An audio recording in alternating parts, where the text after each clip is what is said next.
The program that I work at, I'm at a camp called Camp Duncan in Aberdeen, North Carolina. It's a wilderness residential camp. So we've got girls here average 14 to 18 months, and we let the outdoors, supply the risk, but we limit it in the sense of, we're only doing canoe trips that don't involve, anything, even class 1 rapids. It's like, oh, we probably won't do that. The challenge comes in, we're living life together, and these are kids coming into a program from all over the place, different backgrounds, past abuse or trauma, and we're just using the outdoors to help work through that. But the risk is oftentimes weather related, and it kind of forces them to work together and cause them to come together and build that relationship. And as I was sharing the small group that I was in for a few minutes there, the fact that we have a relationship prior to even going on these trips, not all the time because they just kind of cycle in through the program, but oftentimes have a relationship already built. We can help draw from that. So when you're in these high risk situations, you can draw on that money in the bank you've already invested to help get through those. And so kind of a unique program compared to most where, we're having kids that we've established a firm relationship with rather than just getting to know them while trying to do these trips. Yes. Can Thank anyone you. hear me or? Yes. Oh, great. Okay. So this is Erin. Sorry. I don't know if for some reason on my end, I couldn't tell if I was unmuted or not. But I really agree with him that some of the best experiences, because we do try to plan everything out to a T. And a lot of times things kind of, depending on the trail, it doesn't always go according to plan. When we all have to work together as a team to kind of pivot and work around these situations, and we allow students to get that experience of, well, this hasn't worked out exactly the way that we thought, and we give them the opportunity to work together and experience these things without us hovering over them. They seem to gain a lot from that, and they gain new experiences from it, and they feel very empowered and strong, and problem solving. And so it builds their confidence and it reduces that anxiety.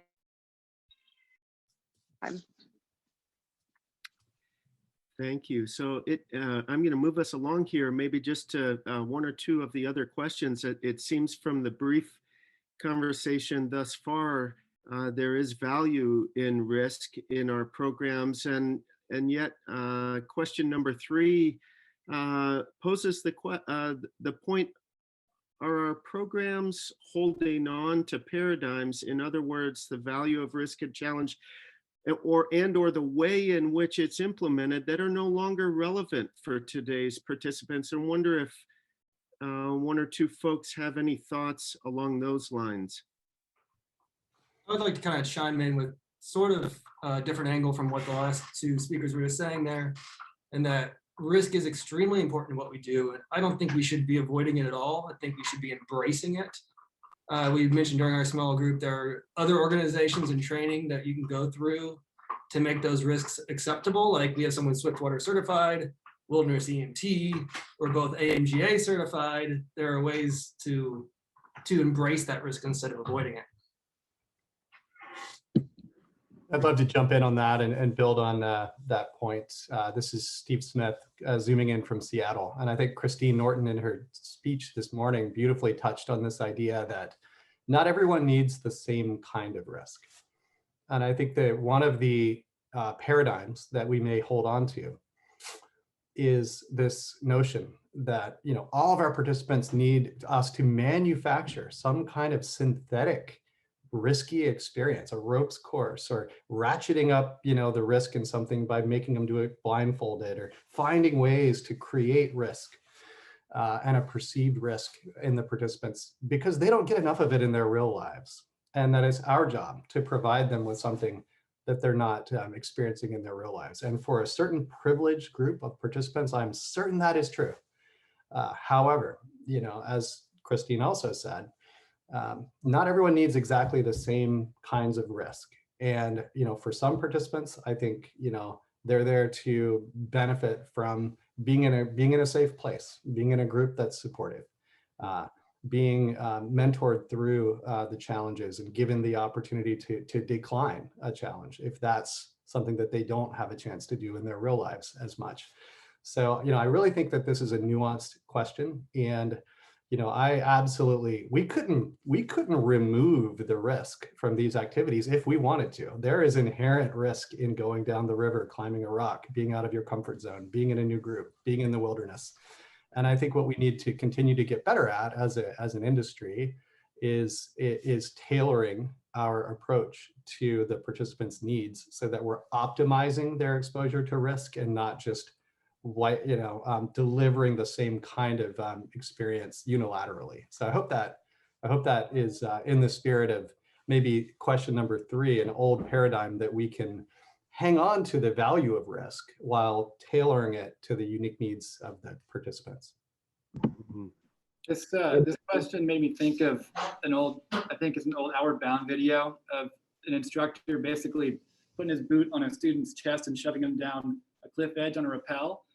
And I think that's an old paradigm that we've really sort of leaned away from and is almost never appropriate. But I totally agree on it's very contextual to what level of risk is appropriate, because we want students out of their comfort zone. We don't want them in the panic zone. And we don't want them having trauma introduced into their lives because of this outdoor experience that ruins the outdoors forever for them potentially. Or we want them in that middle spot where it's creating growth and giving them insights into bigger purposes of life. It becomes a metaphor and expands beyond that. But it is a nuanced thing that we need to, as instructors, to learn how to create that experience for the right groups. So totally agree with you, Steve. Well, it's hard to cut off conversation. Thank you to Steve and to our Montreat College crew there. That's who I'm seeing on the screen. You provided a perfect segue for us here, and you really did start to move us to question number 4, and that's really where the crux of this for us is how do we reconcile this in our own program design and implementation. And so we're going to save some time at the end of our session for some more large group discussion and questions. And again, you can feel free to utilize the chat. Sometimes that will be recorded as well, but we're going to move into a mock debate as one way of continuing to wrestle with this idea of today's participants and the psychology of risk. I do need to say that the positions held by the debaters may or may not be reflective of their own position, but we'd like to have some fun right now and display for you a few positions commonly held in the field. So sit back and enjoy. There is a handout up on Whova that has some references and content connected with this debate. I'm going to get us started, and I have the advantage because I have the floor right now. My name's Andrew Bobilia. In a minute, you're going to meet my colleague, Brad Daniel. He's going to try to convince you that everything I'm about to share with you is not true. In fact, that it might be unethical, that we might be doing harm for our participants. But folks, I want to tell you today we are faced with a real dilemma. And it's personal for me, both as a parent, a father of 2 young daughters, 11 and 13, and as a professor, as an instructor in wilderness programs, a professor working with college and university students. And you might be saying, Andrew, where are you going with this? What's the connection with the psychology of risk and wilderness programs? I'd circle back to one of the questions that we had on the screen just a minute ago, this idea of helicopter parenting. Some in the literature have called it snowplow parenting. We're paving the way, we're smoothing the course for our young people today.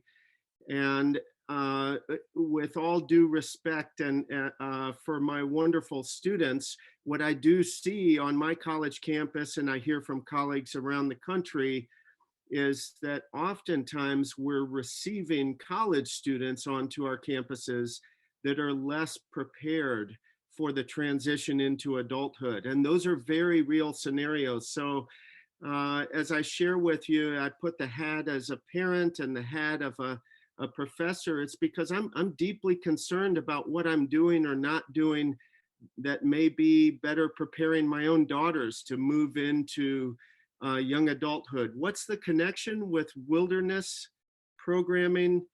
I would argue that risk is absolutely essential, and a perception of risk is absolutely essential to personal growth in wilderness programs. And related, the disequilibrium that our participants feel when they are engaged in our programs, whether it's for an afternoon or for 3 or 4 weeks in the wilderness, is critical to the growth process. They're faced with decisions every day in our programs that cause them to have to reconcile this dissonance. And while they're in this state of dissonance, the anxiety that they are feeling is something that sometimes they have not had an opportunity to experience, again, because of, unfortunately, some of the cultural ramifications of growing up in today's society, especially here in the United States, where our young people are quote unquote coddled and protected, all well-intentioned, but when they arrive on our programs, the last thing we need to do is protect them. They must have the opportunity to grow through a state of disequilibrium and the related anxiety. Our young people will not bring back home, and I say young people, I think the same goes for those of us who are serving adults and older adults in our programs, but many wilderness programs serve adolescents and young adults. And I think at that stage in the lifespan, they are not going to grow and develop in ways to be meaningful contributors to society unless they are stretched. Significant experiences imply that extraordinary circumstances involve this stress. So folks, in conclusion, I would argue that the last thing we need to do today in wilderness programming is protect our participants. My colleague will argue otherwise, and I'd like to turn the mic over to him now. Thank you, Andrew. One of the biggest mistakes we'll ever make in this field or any other is to assume that the things, the approaches that worked 30, 40 years ago work equally today, that they're just as effective. We cannot make those assumptions and move forward. If the world has changed, if the way that we function has changed in some way, we have to take that into account when we begin to think about how we can most effectively encourage growth and development in our participants. So I would argue that stress and anxiety, particularly today, can produce radically different outcomes. And that has to be part of the equation when we're thinking about the best way to lead and facilitate our groups. It is true that for some, you might find risk and challenge to be a catalyst, but for others, it could just as easily be debilitating. And we have to take that into account. Our clients, our participants, our group members, they come with a background. They come with sometimes traumatic events, and the way they perceive risk might be a bit different than has been true in the past. There hasn't really been, even to this day, a lot written on emotional and psychological safety in relation to risk. And it's something we need to continue to study, to understand better, and to have evidence-based practice that's rooted in the research itself. If we are intentionally heightening the perception of risk in outdoor programs, it is entirely possible in this day and time that we're pushing them beyond their ability to cope effectively because their perception of that risk is that it's pushing them into the panic zone. It's unacceptably high. And in doing so, we are working against our own goals and objectives. We're being counterproductive in the way we're designing programming. Other researchers have even wondered, is it ethical to try to encourage risk as a growth medium, if you will. The second point related to my position is that there is no need to magnify the perception of risk nowadays, because there will be risk inherent to the activities associated with being in the outdoors. There's risk, and the perception of risk has already been magnified by life experience and by circumstances in our socio-cultural milieu. Perceived risk might be greater in this current generation of participants than it was 10, 20, 30, 40 years ago. We have to take that into account and not assume that the methods and approaches we used 40 years ago are equally effective today.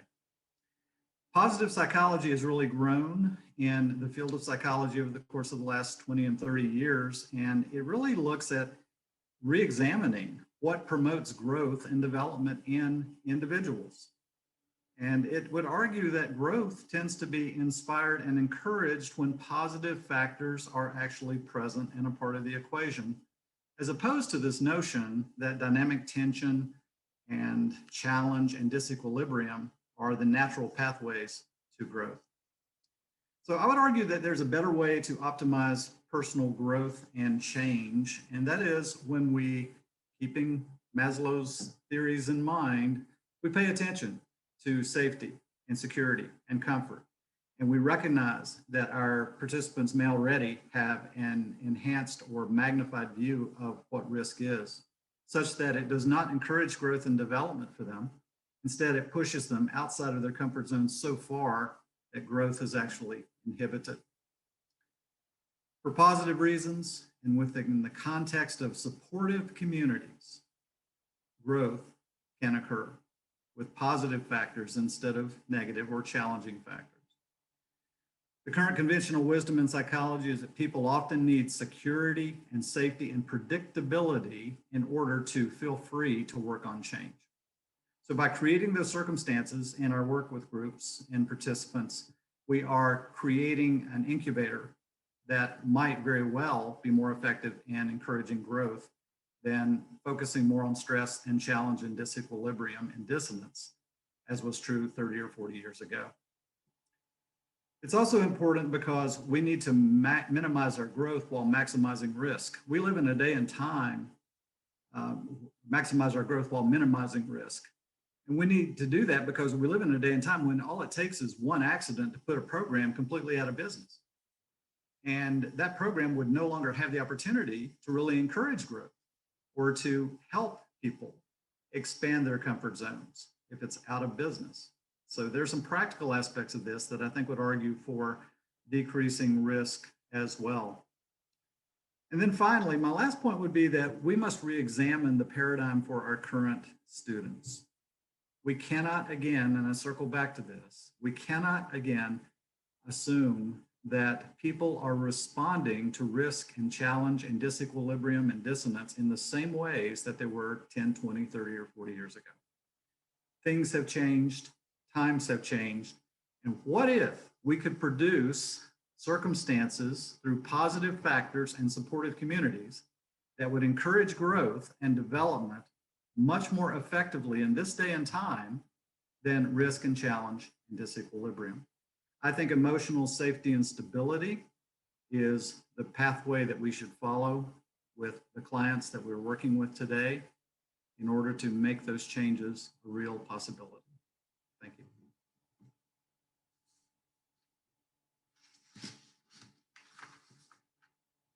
Well, now that we've heard two positions, thank you for listening. Thank you to Brad. We're going to introduce a third, and that's the psychological perspective. And I'll turn it over to our colleague, Brad Faircloth. Thank you, Andrew. I just want to acknowledge some of the chat. Seems like the documents that we uploaded for our session are not visible to you. And so we'll make sure that those are uploaded afterwards. I may ask Andrew in just a second if I can share my handout too, just so there's something for us to look at. But you'll see the slide that we're on right now. I think where I wanted to focus today after hearing these two perspectives is how to incorporate or think about both viewpoints, and maybe there's a third way. and summarize for you some of the research that has been done in the field of psychology related to risk and challenge and worry over the last 30 or 40 years. So we do have a handout that apparently you don't have access to, but I'm going to try and share that with you right now as I'm talking, because I'd like you to see some of the references. Can you all see my PowerPoint, or excuse me, my Word document here with risk perception? Great. I can no longer see the chat. So Brad and Andrew, if you see chat, please alert me.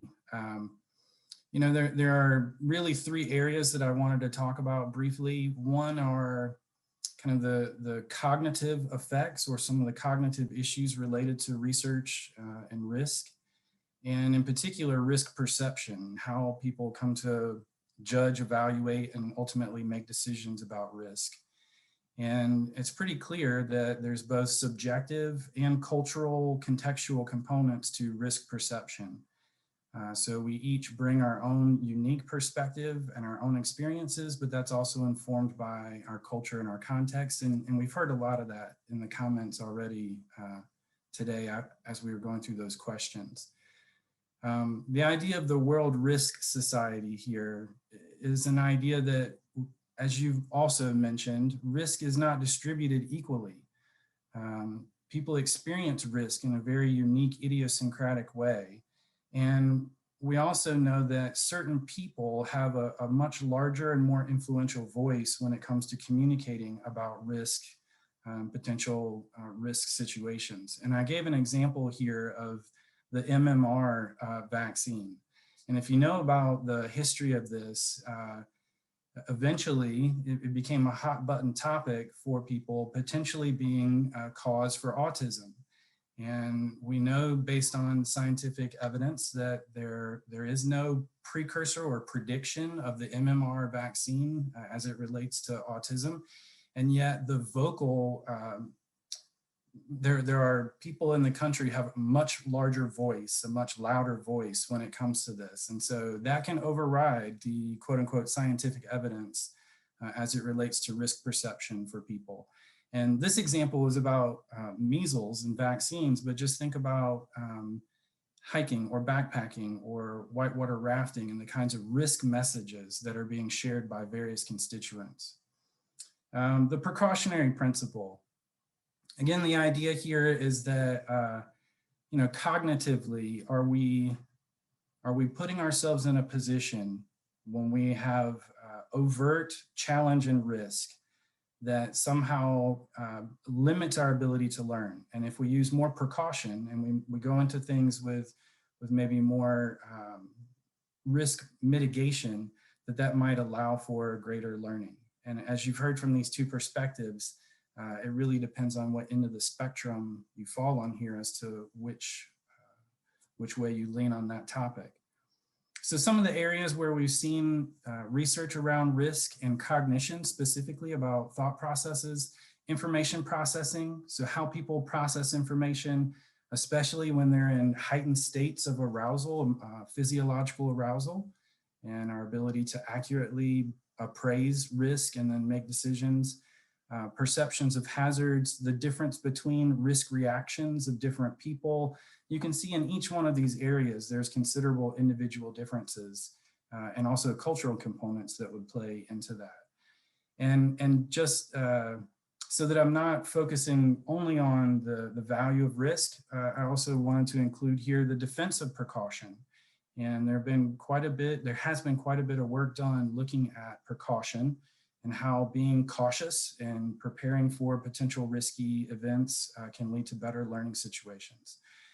So that's the cognitive component. We also know there's an emotional component to risk and challenge. And the psychology literature is all over the board on this. And so I focus mostly on worry, the emotional, the emotion that most people might be feeling when they're approaching a risk situation, that they're worried. And whether that's the parents of a participant or the participant themselves, that feeling of worry can be the biggest predictor of whether or not they are able to process information effectively when faced with a risk situation.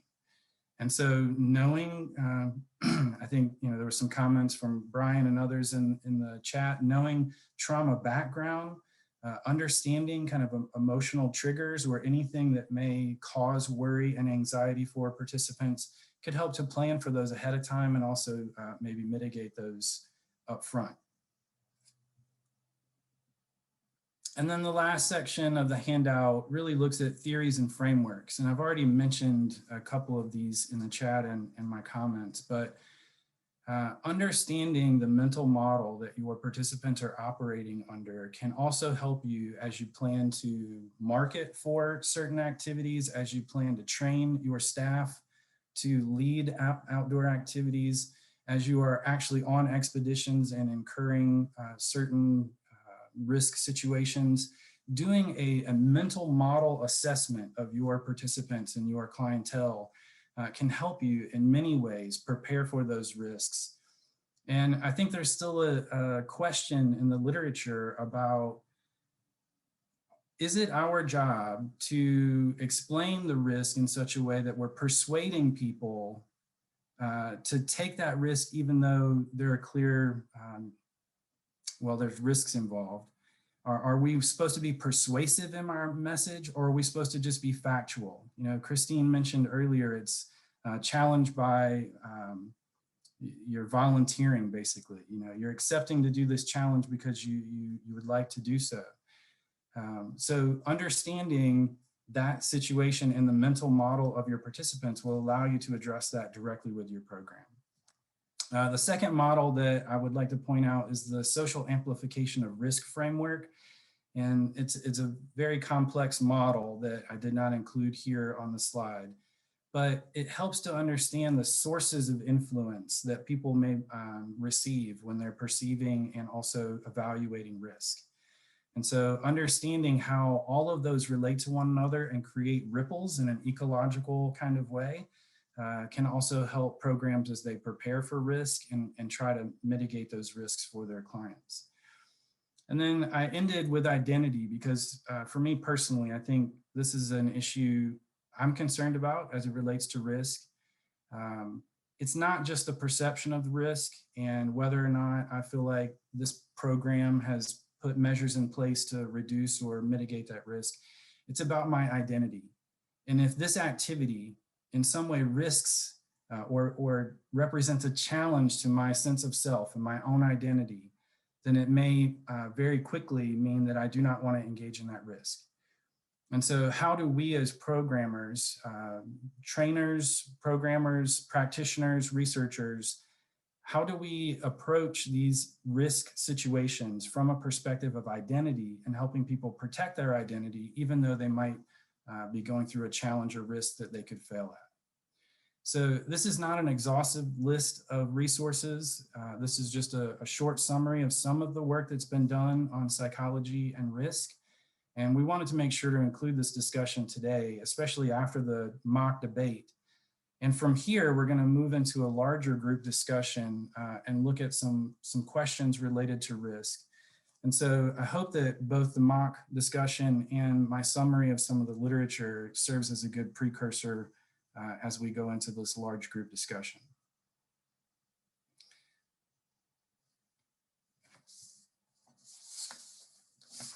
So the first question, I guess, to pose to the group, and we have a few minutes here to do this, is how can programs be modified to serve participants today? And that's a very broad question. So please keep in mind that we're talking about when it comes to risk and challenge and the two positions that you've seen today. So feel free to answer in the chat, or you can also unmute and speak if you'd like.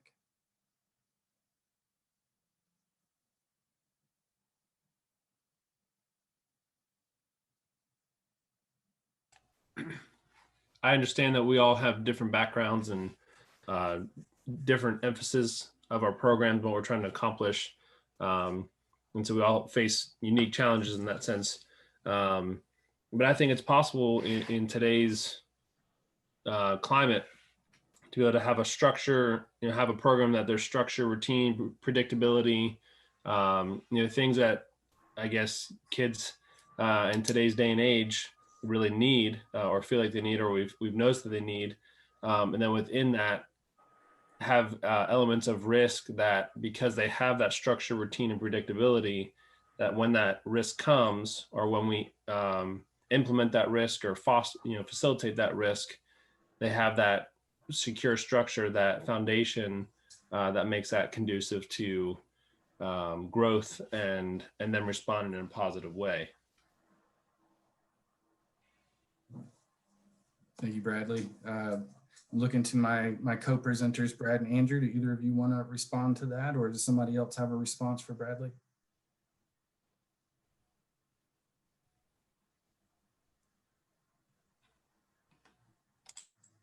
Well, I think, for us, we didn't come into this pre-prescribing for you all in your programs how you should approach risk.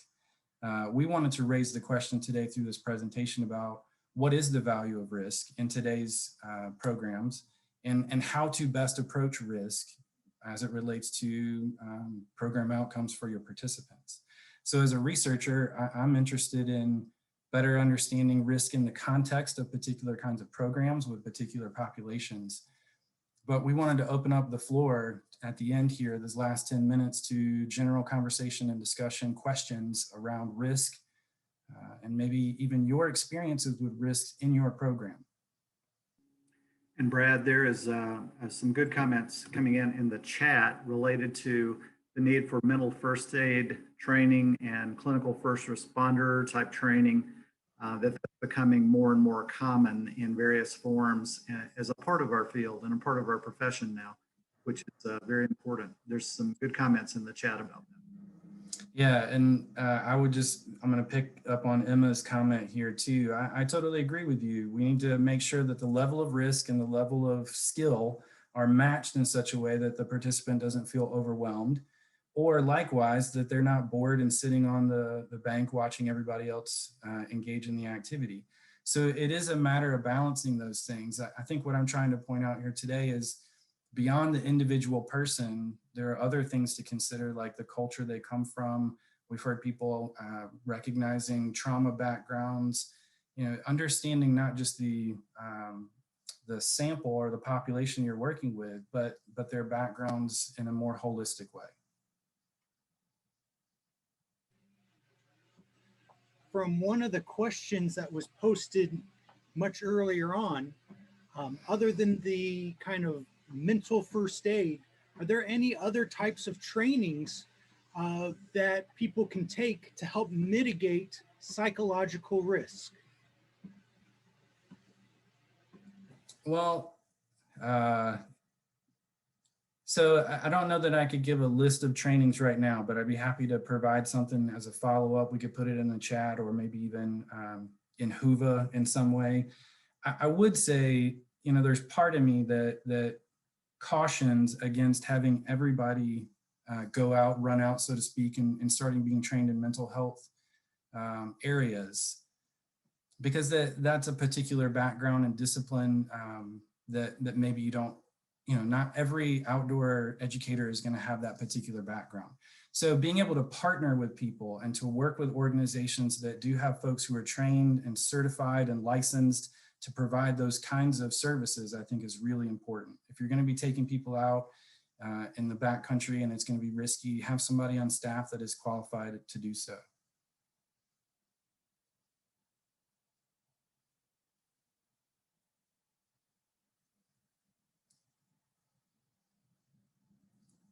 Other comments or questions? We also have a second question for reflection up on the board here. What is the most effective way to promote personal growth in this day and time?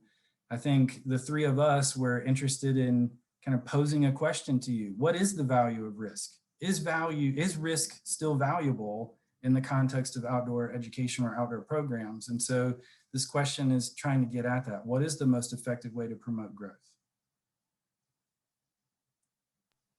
I think one thing that's really important first as an instructor or a guide is that first you just need to know what the actual risks are that you're going to be assuming when you go outside. Just know the risks, and then know what the perceived risks are that your students or your participants are going to be going through. because I think you can get a lot of value out of a perceived risk that isn't really putting someone in danger. And the context for that is, as a climbing guide, I can have people feel like they're having a lot of risk happen to them when really the actual risk isn't that great. And as a climbing guide, I'm not going to make an anchor that's less strong as a way of beefing up the risk. That'd be pretty dumb. So I think using perceived risk is a really useful tool, especially when you have clients or students or participants that are really going to feel, for instance, the exposure of being up high when the actual risk is really pretty low. And I think that's a useful tool for us in the outdoor industry that we can use. And I think we should be pretty careful when we take actual risk and start to create more actual risk for our participants, especially when the likelihood goes up as well. So I think that's a really useful tool that kind of gets understated sometimes, but I like to use that a lot when I'm out in the wilderness for a context here. Yeah, I'm so glad you emphasized the word perception multiple times there, because it is about perceived risk. It's about the perception of risk. And if a participant perceives that there's risk, whether there is some or not, I think the question is that a context for learning? Is that an opportunity for learning? And we're seeing kind of both ends of the spectrum in the chat. There are folks who are falling on both ends. We've got 5 minutes left, and I don't think that we can solve this question in 5 minutes. So I would encourage and maybe even challenge everybody on the call as we move forward through the next year, and look forward to seeing you all at WEA 2020 the next year. We ask that you do this in your program. You assess risk. You look at your clientele and determine whether or not risk is valuable in that context. It is a question, it's not an assumption.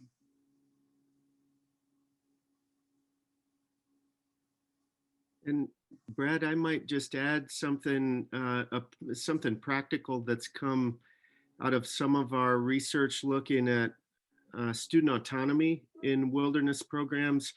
And I think it transfers across all areas of outdoor adventure programming. I think we're seeing a lot of programs ratchet down the difficulty of the experience, look at sequencing and scaffolding of experiences a lot more. In other words, we can still engage in the activity, but maybe there are little micro experiences that build to a bigger one. And we're building not only the mental capacity to engage, the physical ability to tackle the task at hand, but I think that's a word of encouragement that I would offer to folks as well. And I'm going to put up a quote here, and we'll share that other handout just so you see it. Maybe we can direct you to Whova. Christine mentioned the legendary mountaineer Willie Unsoeld. This quote has been used in a lot of different contexts, and it was at a different time. I think our encouragement is we're still all about participant growth, aren't we? And it looks different in the different settings in which we're working. But at the end of the day, maybe there's an encouraging word here to think about how might you take Willie's comments and adapt them to your own context. Willie responded once when a mother asked whether he could guarantee her son's safety in his program. He said that he could not guarantee the safety of her son, and went on to say, quote, "If you succeed in protecting your boy as you are doing right now, if you succeed, we guarantee the death of his soul." And I think we all would agree that we're deeply interested in coming alongside our participants. And I think what a thread that has come out in the oral comments and the chat has been the need maybe for continued emphasis on intentional design. Who are we working with? What are the intended outcomes? And a real attentiveness to being able to adjust our design based on who we're working with. I'm going to let Brad share a final thought while I pull up that handout, just to put on the screen in case you're interested in finding it on Whova. I also want to thank everyone for their contributions today. Yeah, and I guess my final comment would be based on some research that we have done that we were a bit surprised by, to be honest. We found that among youth in an Outward Bound program, the perception of risk and the perception of challenge and autonomy was a little different than what we had expected. Even though the instructors were moving with them and within sight and sound, or sight or sound, they still felt like they were having an autonomous experience. That's how they perceived what was happening at that moment in time. And we also saw some shifts in their perception of risk as a consequence as well. So that got us thinking, you know, how is risk perceived nowadays? And to what extent is it useful as a catalyst, or on the other end, is it debilitating when it comes to growth and development? Because we're seeing some really interesting paradigms. One thing that I think we would encourage is to constantly reevaluate our own paradigms, right? And not to assume that past paradigms are necessarily as effective in promoting growth and development as they once were. Are there new ways? Are there better ways in order to really promote growth and development, whether it's on the individual level or it's on the group level, the community level? Very, very important. And I would also echo what Andrew said. We find this discussion fascinating, and we really appreciate the fact that you've engaged in this discussion with us today, and we hope to continue to do so.